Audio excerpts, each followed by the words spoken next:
I was fascinated by this two-sided feature. Still manages to be very thin, paper-like, and has this incredible shine on it. This black metallic sheen on it and this beautiful earthy brown on the other side.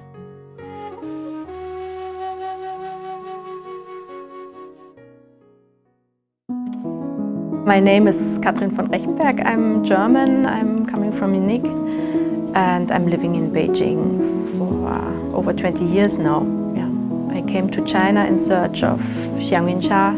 This is a name which was invented then for marketing purposes in Shanghai 100 years ago. In Guangdong, of course, Guangdonghua, they use a different name for it. They called it the Shuliang. That's the name of the blend which is used for the dye. So you would say Liangsha for every fabric which is a gauze, but you would use the name Liangzhou for the fabric which is just a simple woven fabric. Sha means really very thin woven transparent fabric. This is sha, yeah.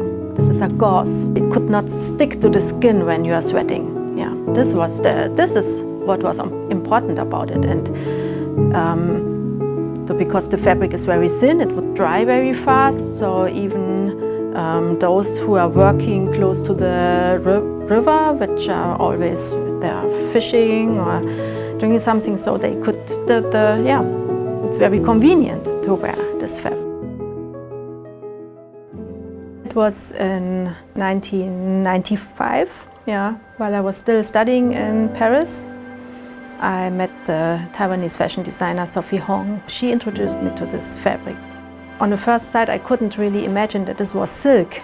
Yeah, it looked really for me more like a leather or something else, but not really like silk. Really, I couldn't believe it. Yeah, so this was really intriguing for me, and I wanted to know more about it. And I first came directly to Beijing. I showed this fabric, and they were looking at the fabric like they have never seen such a thing before.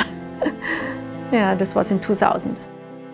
Actually, then my now husband, he found out about the place where it is, and he went first in 2001, I think. It was the first time.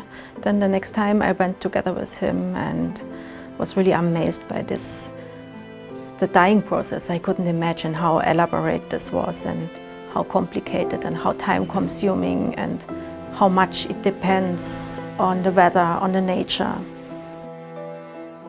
We did it in Beijing, on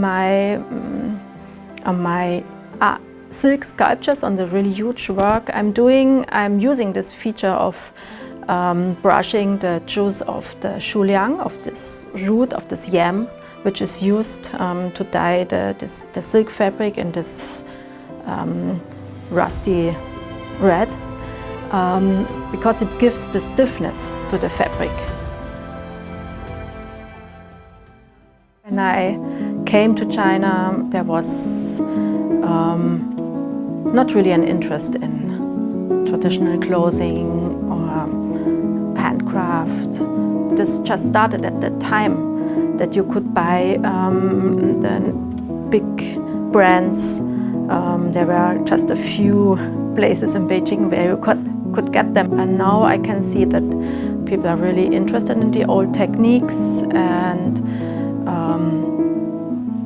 also old dyeing techniques. I know quite a few young people doing natural dye now and trying to find out how their ancestors have done it, and see that this is something which could help us to slow down and not to continue this crazy fast fashion thing.